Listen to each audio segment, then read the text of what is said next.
then it goes back to this whole advocacy for a revisitation, if you remember, a rejigging of the entire ecosystem of filmmaking. In the 90s, with the birth of what you call Nollywood today, audition were like for final year students in law, like the almighty June of those years, where on campuses, faculty of law, on campuses, they would line up ambulances, because if you failed, also in the medical school at the time, some people pass out on account of the fact that they saw questions and they couldn't, figure out what answers to give to these questions, and they knew that failing that course would mean they wouldn't proceed to become either lawyers or medical doctors. The consequence oftentimes is that most of these people pass out and they are rushed off the exam hall to hospitals and the like. That is just the way I can liken auditions in the 90s. It came like the final year exam, because you were prepared, as it were, a couple of days before the audition, just so that you would be on top of your game. Because of course you would be auditioning for a particular role with so many people who are equally good. So it will be a contest of varying interpretations, brilliant interpretations, no doubt. But the director will be looking out for just one of those interpretations to fit into the overall artistic expectation of that particular work. Having said that, it is not so, or rather, it ceased to be so after a while when mediocres invaded filmmaking in Nigeria.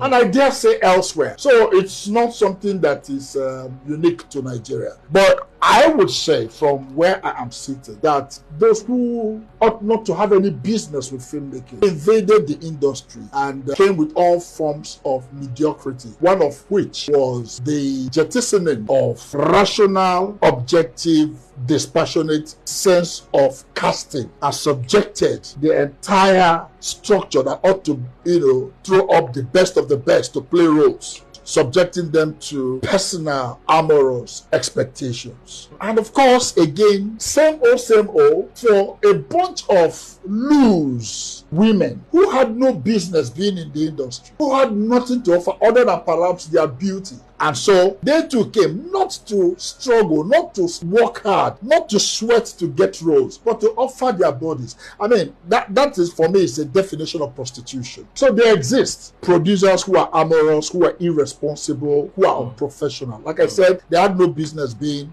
in the industry. And of course, majorly, there are female, no doubt, who also had no business being in the industry except to flaunt their bodies and get roles. And let me tell you the truth, if you go back and see some of these work, it is so easy for you to know that this person ought not to have played this role.